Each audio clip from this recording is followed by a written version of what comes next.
भागी हुई बहू। नेहा और मयंक एक दूसरे से प्यार करते थे। दोनों के परिवार शादी के खिलाफ थे, तो दोनों ने भागकर शादी करने का फैसला किया और फिर दोनों ने कोर्ट में शादी कर ली। माँ, मैंने नेहा से शादी कर ली है। शादी कर ली है? कहाँ? कैसे? हमने तो देखी नहीं शादी। माँ, हम लोगों ने भागकर शादी की है। अच्छा जी, तो ये लड़की घर से भागी हुई है और अब मेरे घर की बहू बनेगी। अरे ना जी ना, मैं ऐसी लड़की को कभी अपने घर की बहू ना बनाऊं जो भाग कर शादी करती है। अरे मोहल्ले आस पास सब जगह इज्जत है हमारी। माँ, अगर मैं भागी तो मयंक के लिए भागी ना। और मयंक और मैं स्कूल के समय से प्यार करते हैं, इसमें गलत क्या है? तभी नेहा को ढूंढते उसके मम्मी पापा भी वहां आ जाते हैं। दोनों के गले में वरमाला देखकर नेहा की माँ बोल पड़ती है। भगवान, क्या हो गया? वो जोर जोर से रोने लगती है। नेहा, तेरे लिए हमने इतना अच्छा रिश्ता पक्का किया था। मयंक में क्या है? अरे ना तो कमाता है, ऊपर से नशा भी करता है। अरे क्यों शादी की तूने इससे? तू तो हमारी इकलौती बेटी है बेटा। अरे देखिए बहन जी, मेरे बेटे के लिए कुछ कहने की जरूरत नहीं है। हाँ, हम नहीं आए थे आपकी बेटी का हाथ मांगने। अरे कुछ नहीं करता तो कोई भूखे नहीं मार देंगे आपकी बेटी को। देखिए कितना बड़ा घर है हमारा और भगवान की दुआ से दूध दही की नदियां बहती हैं।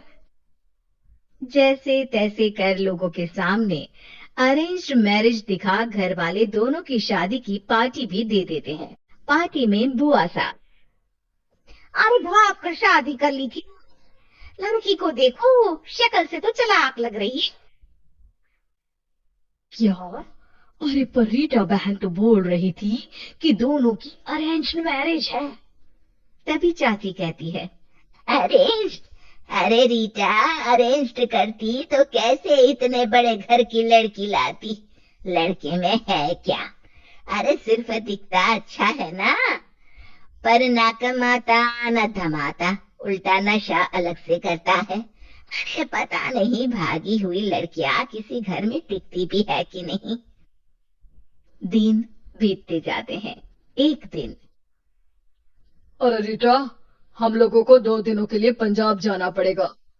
मेरी बहन यानी कि तुम्हारी ननद की बेटी की शादी जो है। हाँ हाँ चलते हैं, लेकिन घर किसके भरोसे छोड़ दे? आजकल तो घर बंद रखना सेफ नहीं है। अरे माँ, टेंशन क्यों लेती हो? मैं और नेहा तो घर पर ही रहेंगे ना। अरे हाँ हाँ, तू तो मेरा बेटा है, लेकिन सच कहूं मुझे इस लड़की पर रत्ती भर विश्वास नहीं है। अरे माँ, नेहा तुम्हारी बहू है। बहू? अरे जो लड़की भाग कर शादी कर सकती है वो घर पर चोरी भी तो कर सकती है। मयंक को माँ की बात का बड़ा बुरा लगता है।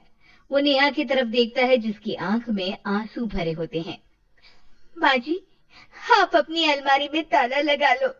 हाँ हाँ, तो वो तो लगा ही दूंगी, लेकिन कहीं तू घर का बाकी का सामान भी। अरे भाई, भागी हुई लड़की का क्या भरोसा। धीरे धीरे दिन बीतते हैं। एक दिन नेहा घर के बाहर गार्डन में पेड़ों को पानी दे रही थी, तभी पड़ोस की बहू, अरे नेहा, कैसी हो?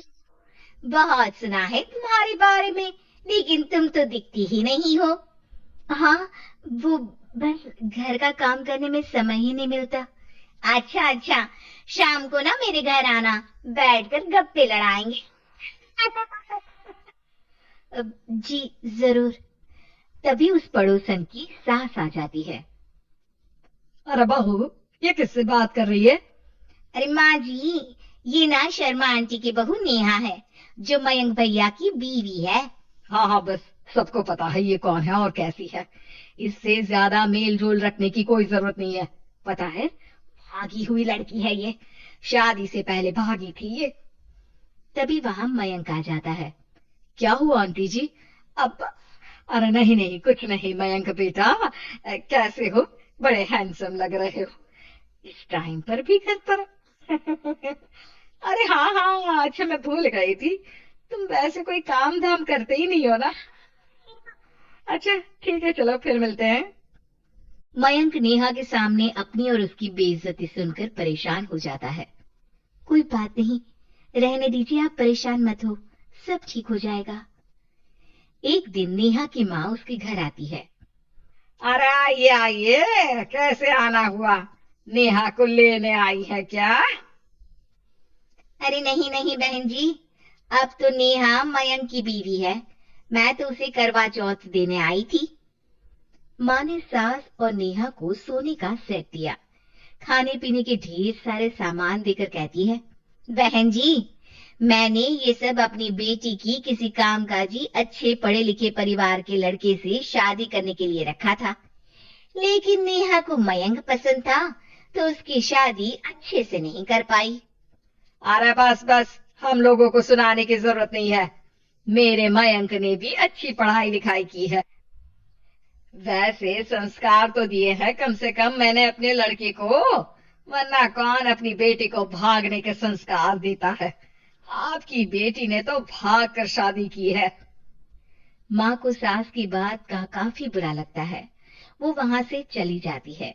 नेहा भी माँ का दिया सारा सामान लेकर अपने कमरे में चली जाती है। एक दिन, अरे नेहा, तेरी माँ ने जो मुझे वो बड़े बड़े सोने के जेवर दिए थे ना, वो वापस कर मुझे। उस दिन तो मैंने कुछ कहा नहीं था, जरा ला कर तो दे, मैं अपनी बेटी को दे दूंगी। तभी वहां मयंक हाथ में मिठाई का डिब्बा लेकर आता है। अरे क्या हो गया, तुझ जैसे निठल्लू की नौकरी लग गई क्या? माँ, तुझे अपने बेटे पर विश्वास नहीं, लेकिन नेहा को मुझ पर पूरा विश्वास है, और अब मैं उसे समाज में सम्मान दिलाकर रहूंगा। सारे गहने बेचकर मैंने अपना कारोबार शुरू किया है। अरे वाह वाह वाह वाह, भागी हुई लड़की का भी कोई सम्मान करता है क्या? देखा, बेच दिया ना गहना।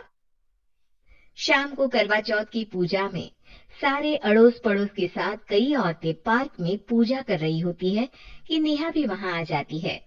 नेहा सज धज कर वहां की सभी महिलाओं में सबसे सुंदर लग रही थी। अरे अरे, तुमने भी व्रत रखा है क्या? किसके लिए? जिसके साथ भाग कर आई हो उसके लिए। तभी वहां मयंक आ जाता है। हाँ, जिसके साथ भागी है उसके लिए। आप लोगों को शर्म आनी चाहिए, एक औरत होकर एक औरत के साथ ऐसी बातें कर रही हैं। अगर नेहा भागी तो मैं भी तो भागा था, फिर अकेली नेहा क्यों जिम्मेदार हो? वो कम से कम आप लोगों से तो लाख गुना अच्छी है। आप लोगों ने एक अच्छे पैसे कमाने वाले इंसान से शादी की, लेकिन मेरी बीवी ने मुझ जैसे लड़के पर विश्वास कर न सिर्फ मुझसे शादी की, पर मुझे ठीक राह पर भी लेकर आई। तो हाँ, जितनी नेहा जिम्मेदार है भागी हुई कहलाने को, तो मैं भी भागा हुआ ही हूँ, लड़का हूँ। तो इसका मतलब ये नहीं कि मैं जो करूँ वो ठीक हो। सभी को मयंक की बात समझ में आ जाती है। वो नेहा को गले लगाकर साथ में पूजा करने लगते हैं।